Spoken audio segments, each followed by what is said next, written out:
Olá, hoje é terça, 16 de outubro. As notícias de interesse do trabalhador, dos movimentos sociais e pela democracia estão aqui no seu jornal. As eleições das redes sociais. Propagação de conteúdo falso coloca em risco o futuro da democracia no Brasil. É o que apontam especialistas.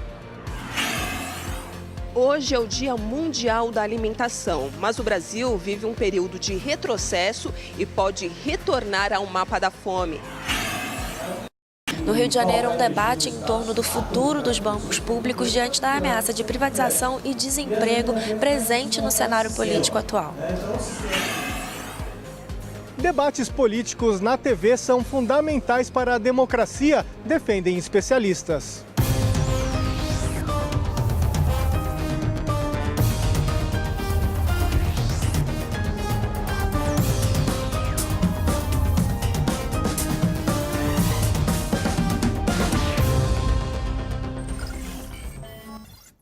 Até o Tribunal Superior Eleitoral recebe ameaças nestas eleições. O TSE pediu à Polícia Federal para investigar uma mensagem enviada à presidenta da Corte, a ministra Rosa Weber. Recebida por meio de uma rede social do tribunal, o texto diz que o presidenciável Jair Bolsonaro está, abre aspas, matematicamente eleito e se as urnas forem fraudadas, experimente deixar que isso aconteça.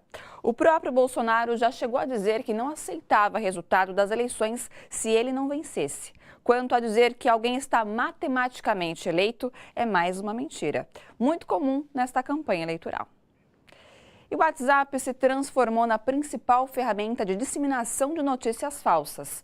Hoje, centenas de grupos em apoio a candidato Jair Bolsonaro se espalham pela rede. Uma reportagem publicada pelo portal Brasil 247 apontou o pagamento de R$24 mil a um grupo denominado Novo Brasil Empreendimentos para a divulgação da atividade parlamentar. O pagamento ao grupo saiu da cota parlamentar do apoiador de Bolsonaro, o deputado federal Fernando Francischini, do PSL do Paraná. O grupo administra cerca de 28 páginas e 6 sites. Como estes grupos têm influenciado as intenções de voto, você confere agora na reportagem de Leandro Chaves. A banca de jornal está bem ali ao lado, mas a notícia chega mais rápido na palma da mão. Uma mexidinha no celular e pronto. Texto, vídeo, foto. É tanta informação nas redes sociais que é comum a gente se perguntar onde foi que eu li aquilo mesmo? O Facebook, por exemplo, tem cerca de 127 milhões de usuários ativos. O WhatsApp, o preferido no Brasil para troca de mensagens, tem 120 milhões, segundo o levantamento da própria empresa. O problema é que essa facilidade para compartilhar a informação também fez crescer um fenômeno que coloca em risco a democracia. Segundo especialistas, o aplicativo é um dos canais mais potentes de difusão de notícias falsas. Nas eleições anteriores, 2014, o WhatsApp já foi decisivo no processo de disseminação de informação e de desinformação. E o que nós estamos verificando com muito temor no Brasil é que 90% do conteúdo que circula é conteúdo fruto de manipulação. A exemplo do que já havia ocorrido nas eleições de Donald Trump nos Estados Unidos, as fake news, as mentiras, também ganharam força na disputa presidencial brasileira deste ano. Eu diria que o debate político não está fazendo sentido, porque a candidatura majoritária nessa eleição, que teve mais apoio, ela utilizou a estratégia da direita norte-americana, alt-right, que é de destruir a possibilidade do debate racional. Quando você faz isso, o que você tem como resultado é uma disputa de quem consegue angariar mais ódio do outro. Considerando os 4 candidatos mais bem votados ainda no primeiro turno, os eleitores de Jair Bolsonaro do PSL são os que mais utilizam as redes sociais para se informar. É o que aponta um levantamento do Instituto Datafolha. Mais de 60% de seus eleitores afirmam que leem notícias no WhatsApp e outros 40% compartilham notícias de política no aplicativo. O concorrente ao segundo turno, Fernando Haddad, do PT, tem 40% dos eleitores que dizem se informar pelo WhatsApp e outros 21% que compartilham notícias sobre política. A estruturação da campanha do candidato de extrema-direita, ela foi feita com base no WhatsApp, porque eles perceberam que era o dispositivo mais comum entre os brasileiros, e eles estruturaram uma campanha que não teria tempo de televisão e que poderia utilizar as mesmas técnicas da eleição do Trump. A coordenadora do Fórum de Democratização da Comunicação acredita que a mudança de mentalidade na sociedade para identificar um conteúdo falso ainda vai levar tempo e cobra mais atuação do Poder Judiciário. Não é dentro do WhatsApp que você vai combater, é fora. É procurando a origem, é vendo quem está produzindo, quem é a inteligência que está por detrás da produção de mentiras para influenciar o resultado da eleição. Agora, a ação das forças públicas para combater quem produz, isso poderia ter sido feito e pode ainda ser feito para escancarar quem está querendo influenciar o resultado da eleição com mentira. O falso moralismo na política e suas consequências para a democracia brasileira. Este é o tema de hoje do nosso comentarista político, José Lopes Feijó. Vivemos tempos de falsidade. Tempos em que muitos que se apresentam como combatentes da moral, como combatentes da corrupção, são flagrados cometendo imoralidades e atos corruptos. Do senador Aécio Neves, que acabou de ser eleito deputado federal, ou seja, para os seus eleitores não importa que ele esteja envolvido num escândalo de corrupção, Aécio Neves foi flagrado numa conversa telefônica com um empresário pedindo 2 milhões de reais e que mandaria buscar alguém que pudesse ser morto antes de delatar. Aqueles que o elegeram, não importa que ele esteja envolvido num caso tão grave de corrupção e com tantas provas e evidências. Um juiz que é candidato a governador do Rio de Janeiro aparece em um vídeo dizendo e explicando como fazer uma engenharia para receber um auxílio para adicionar aos já gordos salários e aos muitos penduricários que muitos juízes recebem. Consiste o truque, ele explica, em fazer com que o juiz substituto da vara se afaste por 15 dias do cargo para que o juiz que fica possa receber este auxílio de acúmulo de função. Pode até não ser ilegal, mas com certeza é imoral. Estes são aqueles que aparecem de cara limpa pedindo o voto dos seus eleitores e se dizendo combatentes da corrupção e da imoralidade. Só para registro, este juiz é apoiador e é apoiado pelo candidato à presidência da República que dissemina ódio e preconceito e violência. Modelos negras que participavam de um concurso de moda em um shopping de Taguatinga, no Distrito Federal, foram alvos de ofensas racistas em um grupo de WhatsApp. As mensagens foram fotografadas e publicadas na internet. 180 modelos de 16 a 25 anos competiam na primeira seletiva do Top Cufa, um concurso de beleza dedicado a mulheres que vivem na periferia. O evento era realizado em um espaço aberto ao público dentro do centro de compras.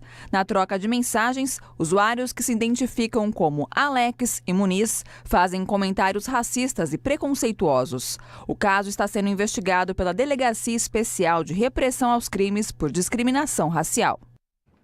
Em Ribeirão Preto, no interior paulista, um internauta se tornou réu na Justiça Federal pelo crime de racismo. Ele publicou em redes sociais que, abre aspas, negros são desprovidos de inteligência, mas são fortes. Brancos são mais fracos, porém mais inteligentes, fecha aspas.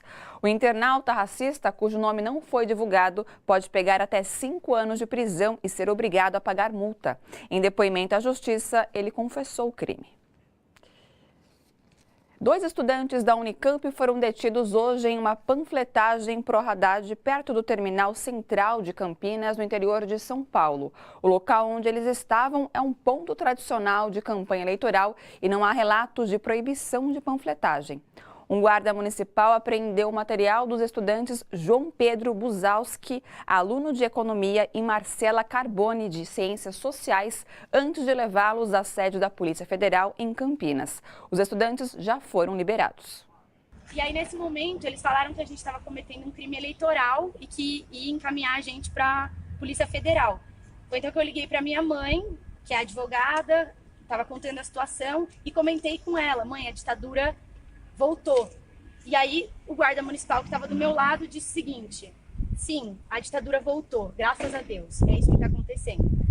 Isso deixou a gente muito indignado, porque de fato era uma abordagem política, estava se demonstrando que era uma abordagem política. Eu falava sobre isso, falava para os guardas: isso está se demonstrando uma abordagem política, porque você não está conseguindo me mostrar essa lei que diz que o terminal central é até aqui, até porque tinha uma grade. A grade, para mim, era uma expressão física, que o terminal central acabava ali e a gente estava para fora. Eu tentava argumentar isso, ele não deixava e dizia que eu estava desacatando a autoridade por tentar argumentar. E aí eu comecei a falar com a população, porque eu falei assim: bom, já que eu não posso entregar panfleto, então eu vou falar as ideias que estão aqui no panfleto para a população, porque falar eu ainda posso. E aí ele disse: não, você não pode falar. Aí ligou para o superior dele e disse que tinha uma barraqueira, que estava gritando, e que estava gerando um tumulto, aglomeração e tudo mais. E nesta semana em que se comemora o Dia do Professor, o Seu Jornal quer saber a sua opinião. Você gostaria de ver seu filho sair de casa com uma arma ou com um livro? Depois do Seu Jornal, é só entrar no facebook.com/RedeTVT, registrar o seu voto e deixar um comentário. Se você quiser gravar um vídeo com a sua opinião, pode, mande aqui pra gente no Seu Jornal. O número é o 11 997 984 042 e funciona tanto no WhatsApp quanto no Telegram. E não se esqueça de colocar o nome, cidade e estado quando enviar o vídeo. Na sexta-feira, antes de dar o resultado final, a gente pode mostrar o seu vídeo aqui. E na nossa história recente, os bancos públicos foram fundamentais para o desenvolvimento econômico e social do país. Mas agora eles estão ameaçados. Enfraquecimento e privatização são os maiores riscos que podem trazer como consequências desemprego, atraso e aumento das desigualdades sociais. Um evento no Rio de Janeiro discutiu as possibilidades de futuro dos bancos públicos no atual cenário político. Os bancos públicos estão em xeque e o futuro deles foi o tema da edição mais recente do Diálogos Capitais Rio, série de debates promovido pela revista Carta Capital para a proposição de ideias e ações para o fortalecimento econômico do país. Os bancos públicos, eles formam uma estrutura básica, né? Eles formam um pilar para você ter investimentos em políticas públicas. Quando você destrói os bancos públicos, você fica à mercê do mercado. E o mercado, a gente sabe, nunca faz investimentos sociais. O Brasil está vivendo um momento muito perigoso de retrocesso e os bancos públicos são alguma parte da sociedade que está sendo ameaçada pela possibilidade desse candidato de extrema-direita chegar ao poder, né? Certamente, se ele conseguir chegar à presidência, os bancos públicos vão ser privatizados. Instrumentos essenciais para pôr em prática um projeto de país mais justo ou mais desigual, a depender do governo. O destino dos bancos públicos é tão indissoluvelmente ligado ao destino do Brasil que em governos diferentes tiveram funções diferentes neste século, né? Os governos do PT tiveram um papel essencial. Por exemplo, para reagir à recessão econômica internacional, né, dar crédito e tudo mais. Por exemplo, implementar as políticas sociais. O Minha Casa Minha Vida levou a Caixa Econômica a ser o segundo maior banco do Brasil, do país todo, né, passando bancos privados, porque a política social supõe a presença de bancos públicos, né? Então, em várias atividades eles foram essenciais. Depois, no governo Temer, passaram à intranscendência. Quem não faz política social não precisa de banco público. Tanto assim que os tucanos privatizaram o Baneres, privatizaram o Banespa, porque o banco deles é o banco privado, né? Os projetos econômicos muito diferentes apresentados pelos candidatos à presidência da República em disputa no momento também tiveram destaque no debate, ressaltando o risco de propostas de enfraquecimento e privatização das empresas públicas, em especial os bancos. Nós somos contrários à privatização, porque os processos de privatização que nós já temos experiência e vivemos aí nos últimos 30 anos foi um horror para a sociedade brasileira, ou seja, não tem ganhador, né? Quem vendeu, acabou o patrimônio. É o que nós não queremos que isso aconteça com as empresas públicas, em especial com a Caixa. A diferença de projetos é justamente o que o Estado deve fazer. Num lado, você tem na candidatura, numa das candidaturas, uma proposta de que o Estado seja o grande ator para a redistribuição de renda e de riqueza na economia, fazendo com que a gente reduza as desigualdades no Brasil, que são muito grandes. E para isso, tanto as empresas públicas quanto as políticas públicas em geral, seja as políticas de transferência de renda, como Previdência, Bolsa Família, e outras, seja as políticas ligadas à saúde, à educação, que tem um orçamento grande, que consiga de fato reduzir as desigualdades que a gente tem no acesso que a população tem a esses serviços, e seja no papel como as empresas públicas atuam, no caso dos bancos públicos especialmente, dando crédito mais barato, garantindo que as pessoas possam ter financiamento de longo prazo com segurança e com um custo que seja razoável. Tudo isso no outro modelo tende a ser diminuído ou eventualmente acabado. Daqui a pouco, a importância do debate entre os candidatos na reta final da campanha eleitoral. A gente volta já.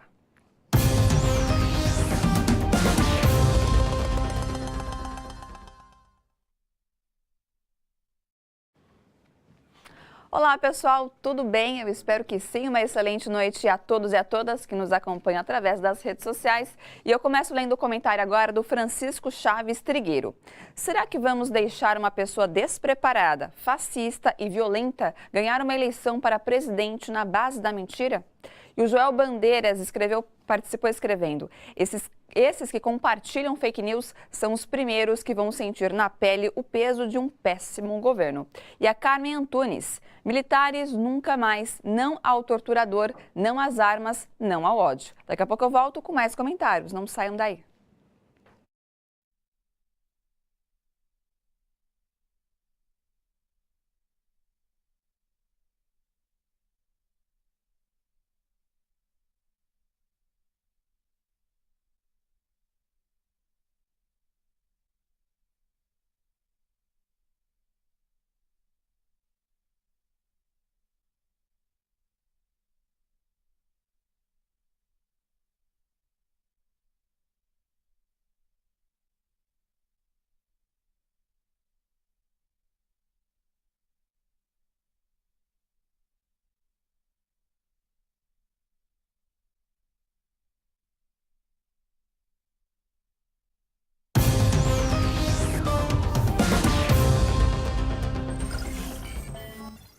25 policiais militares do batalhão de Volta Redonda, no sul fluminense, foram presos hoje em operação contra o conluio de PMs com traficantes da região. Segundo as investigações do Ministério Público, traficantes pagavam propina para que policiais permitissem a venda de drogas. Os valores variavam de R$200 a R$1.000, pagos semanalmente a grupos de PMs em viaturas. Os militares também recebiam por resgates de criminosos detidos. Os 25 presos hoje são acusados de associação criminosa armada, corrupção, tráfico de drogas e roubo. E de cada 100 brasileiros, 25 vivem abaixo da linha da pobreza. Os dados do IBGE mostram que o Brasil está muito perto de voltar ao mapa da fome. Em 2014, relatório da Organização das Nações Unidas para a Agricultura e Alimentação havia tirado o Brasil da relação de países com mais de 5% da população ingerindo menos calorias que o recomendável. Mas de 2016 para cá, uma combinação de fatores como a alta do desemprego, o corte de beneficiários do Bolsa Família e o congelamento dos gastos públicos por até 20 anos colocaram um quarto da população abaixo da linha da pobreza. Hoje, no Dia Internacional da Alimentação, a repórter Michele Gomes mostra a relação entre os retrocessos sociais do atual governo e o aumento da fome no país. A fome aumentou no mundo pelo 3º ano consecutivo e atinge mais de 820 milhões de pessoas, segundo a ONU. No Brasil, houve avanços no combate à desnutrição na última década que resultaram na saída do país do mapa da fome em 2014. Mas com os cortes nas políticas públicas promovidas pelo governo de Michel Temer, o país deve retornar ao mapa. Você corta o Bolsa Família, que diz que estão fazendo uma revisão, fazem corte, corta apoio à agricultura familiar, corta recursos, corta todos os investimentos sociais e daí a população volta a passar fome, a miséria. Nádia Faraone é voluntária da campanha Natal Sem Fome, realizada pelo movimento Ação da Cidadania, criado na década de 1990 pelo sociólogo Herbert de Souza, o Betinho. Ela destaca que, com o retorno da fome, o movimento voltou a fazer a campanha no ano passado. Nádia explica que a atuação vai muito além de arrecadar alimentos. A Ação da Cidadania não atua só no emergencial, que é arrecadar alimentos e distribuir, né? A gente principalmente atua fazendo propostas em políticas públicas, né? E nesse sentido, a gente quer que o povo do campo tenha direito à terra, que a agricultura familiar seja valorizada, tem que ter programas de financiamento para atuar na terra, e precisa ter educação de qualidade. O MST é o maior produtor de arroz orgânico da América Latina. Só neste ano foram produzidos quase 5 milhões de quilos desse arroz para o Programa Nacional de Alimentação Escolar. A produção é feita por cerca de 600 famílias na região metropolitana de Porto Alegre, no Rio Grande do Sul. O coordenador do Movimento dos Trabalhadores Rurais Sem Terra, Daniel Mâncio, explica que a compra de alimentos saudáveis, sem agrotóxicos, para a merenda escolar é fundamental para a segurança alimentar e precisa ser debatido neste Dia Mundial da Alimentação. Um programa de aquisição de alimentos que transforma o alimento produzido de forma saudável no campo, né?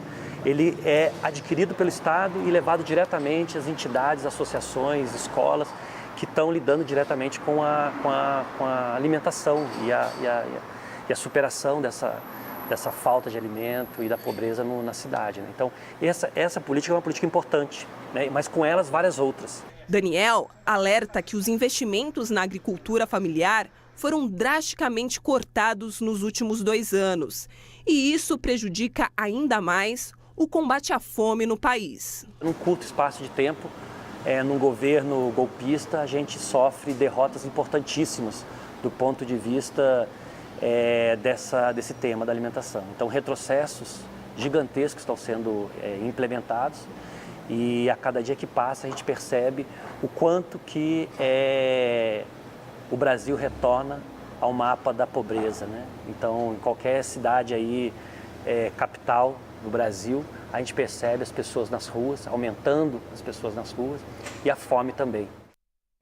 Em Minas Gerais, alunos de uma escola de Varginha participam do projeto Alfaletrando. A ideia é ensinar às crianças as vantagens de uma boa alimentação. Veja na reportagem da TV Varginha.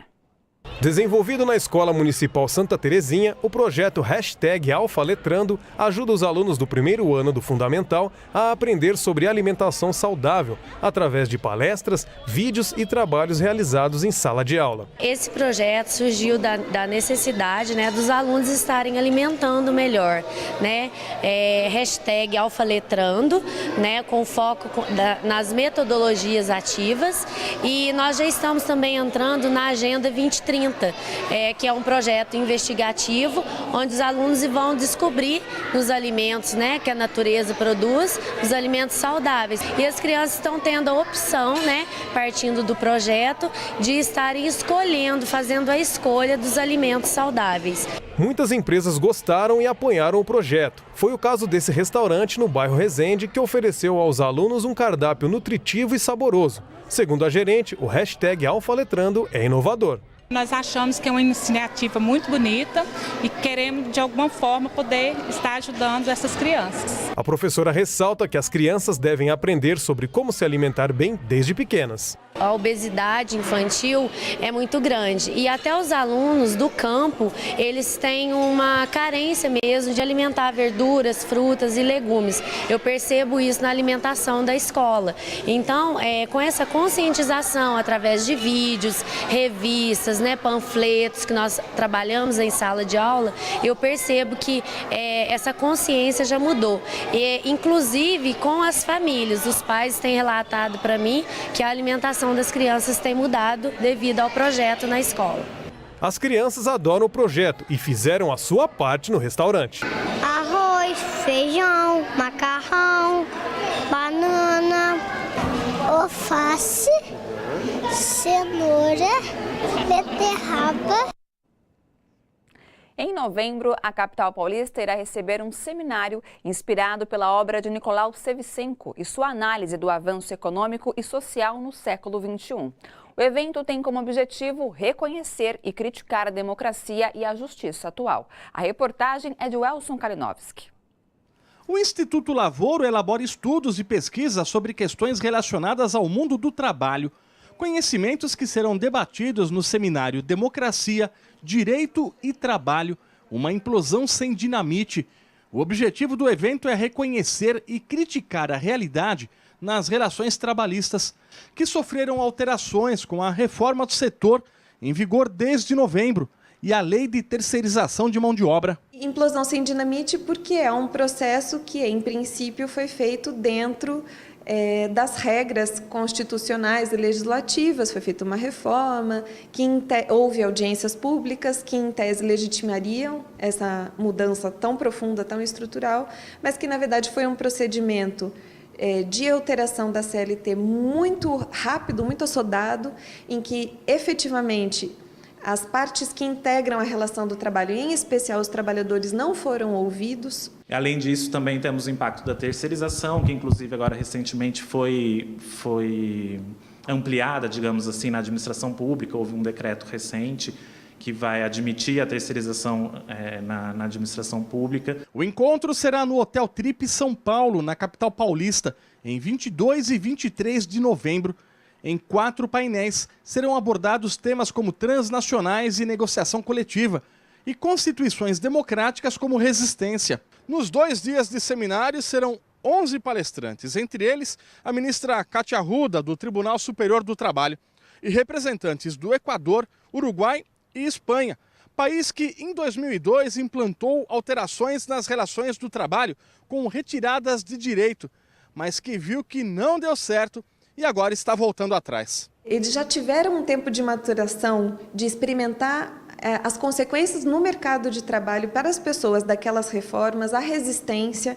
Então, eles têm essa contribuição e muitas das coisas que nós aplicamos aqui de maneira muito mais rígida nessa reforma trabalhista, lá, algumas coisas eles até já voltaram atrás, porque a reação que a propaganda, que então vamos tirar direitos dos trabalhadores para gerar emprego, para garantir crescimento econômico, isso tudo se vê na prática que não acontece.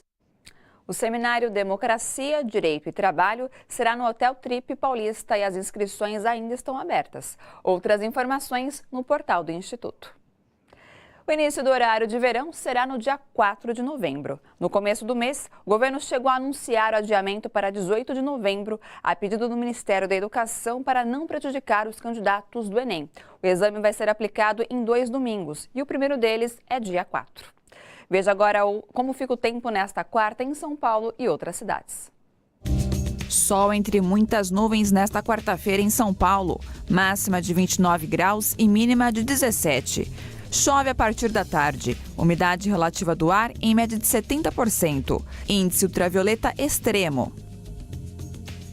Mesma situação em São Bernardo do Campo. Tempo parcialmente nublado com aberturas de sol ao longo do dia. Previsão de chuvas isoladas em algumas áreas. Máxima de 29 e mínima de 17 graus. Já em Mogi das Cruzes, variação de nuvens pela manhã com períodos de sol. Pancadas de chuva localizadas que podem ocorrer a partir da tarde. Máxima de 30 graus e mínima de 18. Em Brasília, tempo nublado durante todo o dia, com previsão de pancadas de chuva que poderão ser fortes e vir acompanhadas de trovoadas a qualquer momento. Máxima de 29 e mínima de 20 graus. Sobe para 60 o número de mortos em um incêndio num oleoduto do sudoeste da Nigéria. Segundo a imprensa nigeriana, a suspeita é de que um grupo de saqueadores tentava sabotar a instalação para roubar gasolina quando a explosão aconteceu. O impacto da explosão também destruiu edifícios e casas em comunidades próximas. Veja agora outros destaques desta terça. Descarrilamento de trem deixa pelo menos 6 mortos e 80 feridos, em estado grave, no Marrocos. A composição saiu dos trilhos quando fazia ligação entre Rabat, capital marroquina, e o centro comercial de Casablanca. As causas do acidente ainda são desconhecidas. Chefe de Direitos Humanos da ONU, Michelle Bachelet, pede que a Arábia Saudita e a Turquia revelem tudo o que sabem sobre o desaparecimento e suposto assassinato do jornalista Jamal Khashoggi. Colunista do jornal Washington Post, Khashoggi era crítico do príncipe saudita e desapareceu após entrar no consulado do país na Turquia. Nicarágua liberta 30 líderes e ativistas detidos desde domingo após protesto em Manágua. Organizações de defesa dos direitos humanos destacam que outros 500 manifestantes ainda seguem presos. Desde abril, a repressão às manifestações contra o governo deixou mais de 300 mortos.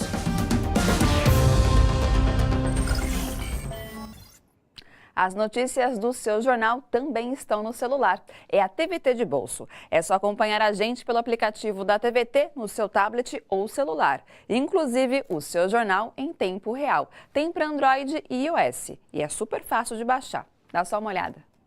O aplicativo TVT está aí. Veja como é fácil baixar. No Android, acesse a Play Store. Em seguida, vá em Buscar. Pesquise por Rede TVT. Aí está, agora é só baixar.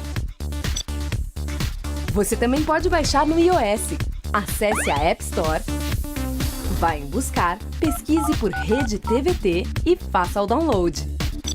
Agora você tem acesso a todo o conteúdo do canal na palma da sua mão. TVT é aberta, é de graça, é digital. O Tribunal Superior Eleitoral determinou a remoção de vídeos publicados no Facebook e YouTube, nos quais o candidato Bolsonaro critica a suposta distribuição a escolas públicas pelo Ministério da Educação do governo do PT de um livro destinado a crianças com imagens de cunho sexual, o que o candidato chamou de kit gay. O ministro do TSE, Carlos Orbach, concluiu que o livro nunca foi distribuído a escolas públicas pelo governo, como diz Bolsonaro.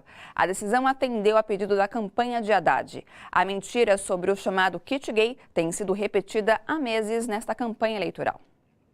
E depois do intervalo, você vai saber qual o peso do debate na reta final da eleição para presidente. Você vai ver já já.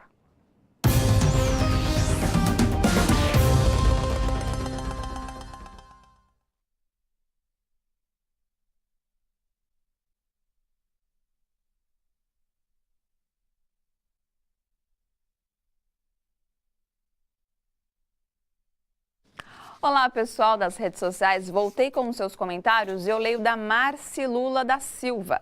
Educação à distância é o fim da escola com outro nome. Eduardo Selga do Espírito Santo. A atual crise é o fruto da ruptura do pacto social entre as classes sociais. Ele se rompeu pelo medo infundado da classe média e da elite de perderem espaço e influência na sociedade.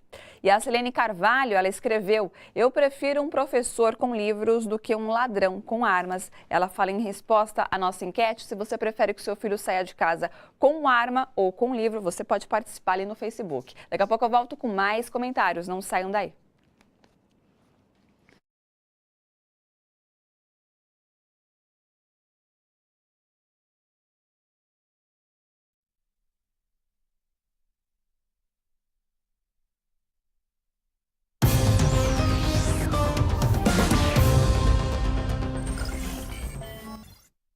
Pastorais sociais do campo e outras entidades da Conferência Nacional dos Bispos do Brasil divulgaram uma nota Democracia, Mudança com Justiça e Paz. No documento, alertam para possíveis retrocessos sociais com uma eventual eleição do candidato do PSL. Conforme a nota, candidatos que pregam a tortura e a pena de morte atacam a democracia. A CNBB alerta que no segundo turno da eleição presidencial é preciso apoiar o candidato integrante de uma ampla frente democrática pluripartidária para assegurar um futuro de justiça e de paz para o Brasil. E propostas, polêmicas e até bom humor. Não é de hoje que os debates políticos servem como vitrine para a divulgação das propostas dos candidatos aos eleitores. E, inclusive, ajudaram a escrever a história política de diversos países, como no Brasil. Próximos da reta final da campanha, o repórter João Miyagi conversou com especialistas para saber a importância dos debates televisivos nesta etapa decisiva da eleição. Na propaganda eleitoral, o candidato fala o que quer e não pode ser imediatamente rebatido pelos adversários. Já o debate político é um confronto direto de ideias e personalidades, saudável para o eleitor conhecer melhor as propostas e os candidatos. Lá no primeiro turno, ele tem a função de criar o clima eleitoral, né? Num segundo turno, ele tem uma função um pouco distinta, que é de fato esclarecer para o eleitor os pontos ainda turvos, né? Os pontos pouco claros. Então é o momento do eleitor, de fato, saber o que pensa o candidato, saber como o candidato se comporta diante de uma pressão, diante de uma pergunta embaraçosa. Para a cientista política Daisy Siocari, mesmo que os debates sejam feitos em horários inconvenientes para a maioria das pessoas, ainda assim é importante para o eleitor, porque sempre há repercussão no dia seguinte. Se elas não conseguem assistir por causa do horário, que é muito tarde, elas vão procurar se informar no outro dia através ou das mídias tradicionais, ou das redes sociais, dos próprios canais de vídeo. No interior do Brasil, o que vale ainda é TV, é rádio.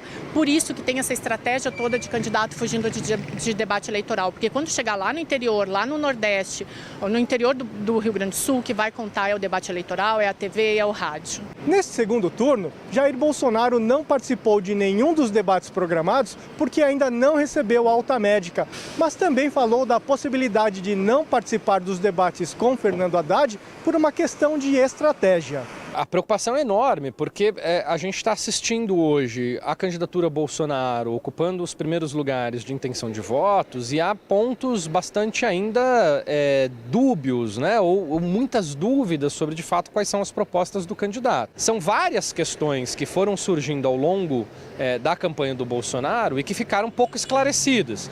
E pouco esclarecidas exatamente porque a estratégia do candidato é fazer campanha mais pelas redes sociais do que, de fato, explicitando e dando respostas a perguntas que poderiam, aí, de fato, abrir, desnudar o que é o seu programa de governo. A cientista política lamenta a possibilidade de não haver debate, mas afirma que é parte do jogo e ele tem esse direito. A gente já viu isso acontecendo em outras campanhas, né? O Collor não participou de alguns debates, o Lula também, o Fernando Henrique Cardoso também.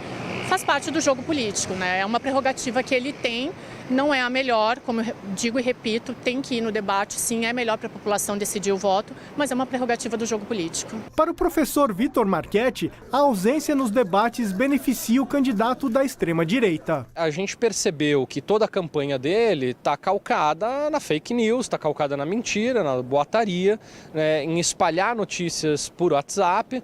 Então isso tem produzido, por exemplo, um efeito bastante forte sobre os níveis de rejeição à candidatura Fernando Haddad. Eu não tenho a menor dúvida de que isso é produto da campanha feita nas redes sociais, né? E na rede social não tem um contraponto. A sensação que eu tenho é que a democracia brasileira está sendo hackeada. Os ex-jogadores Ronaldinho Gaúcho e Rivaldo serão, aos poucos, afastados da função de embaixadores do Barcelona, um dos maiores times de futebol do mundo.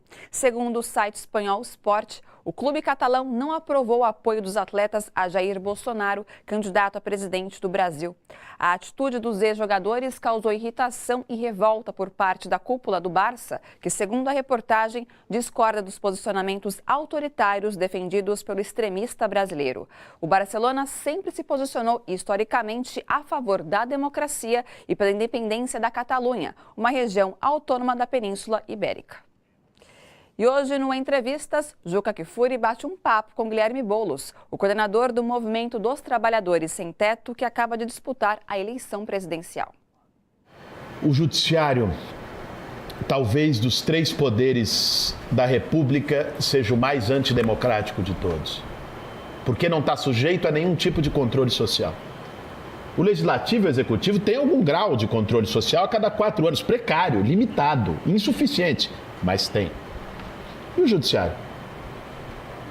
É autorregulado.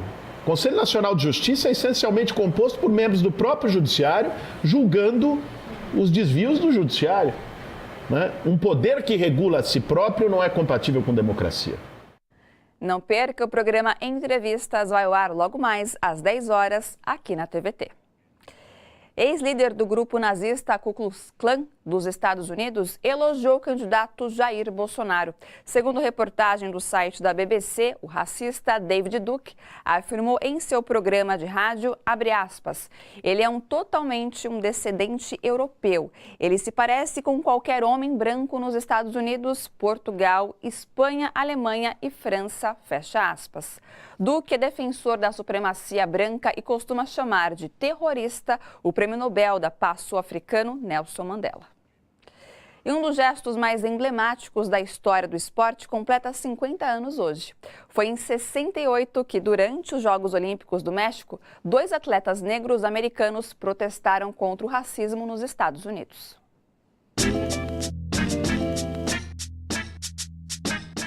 Esse gesto ganhou o mundo. Cabeça para baixo, braço erguido, luvas pretas e punhos cerrados para o alto. No alto do pódio dos Jogos Olímpicos no México, os atletas Tommy Smith e John Carlos, que conquistaram ouro e bronze, respectivamente, nos 200 metros rasos, militaram pela mesma causa, a luta pelos direitos civis dos negros. O protesto contra o racismo nos Estados Unidos eternizou o movimento dos Panteras Negras, grupo que combatia a discriminação racial no país na década de 60.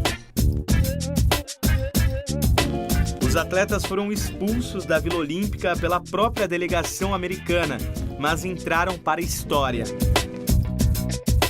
Foi também em 68 que o movimento por direitos civis dos negros nos Estados Unidos e no mundo perdia uma de suas principais vozes, Martin Luther King Jr.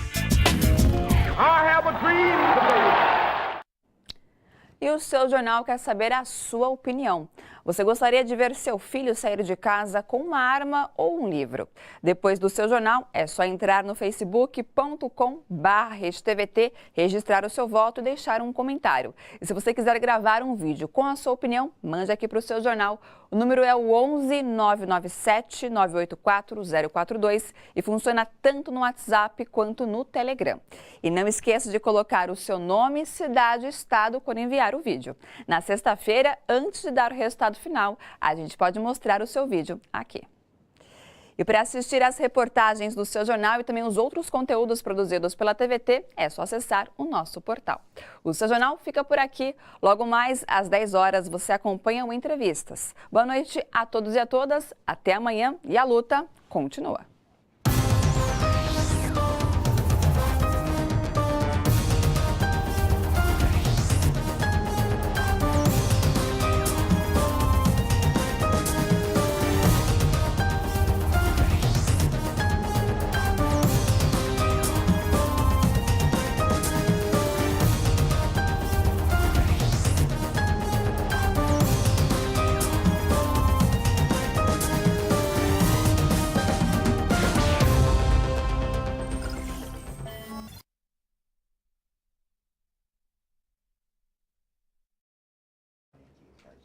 Olá pessoal, o seu jornal já terminou, mas você ainda tem a oportunidade de participar aqui da nossa enquete. Corre lá no Facebook rapidinho e participa e responde a seguinte pergunta. Você gostaria de ver seu filho saindo de casa com uma arma ou um livro? Fica aí o questionamento, corre lá, é bem rapidinho. Você também pode enviar um vídeo, além do comentário, tá? Pra gente poder aqui interagir. Agradeço a sua companhia nesta terça-feira, continue participando. E não se esqueçam, amanhã pontualmente às 7 da noite tem mais notícias e informações aqui no seu jornal. Beijo grande, até lá!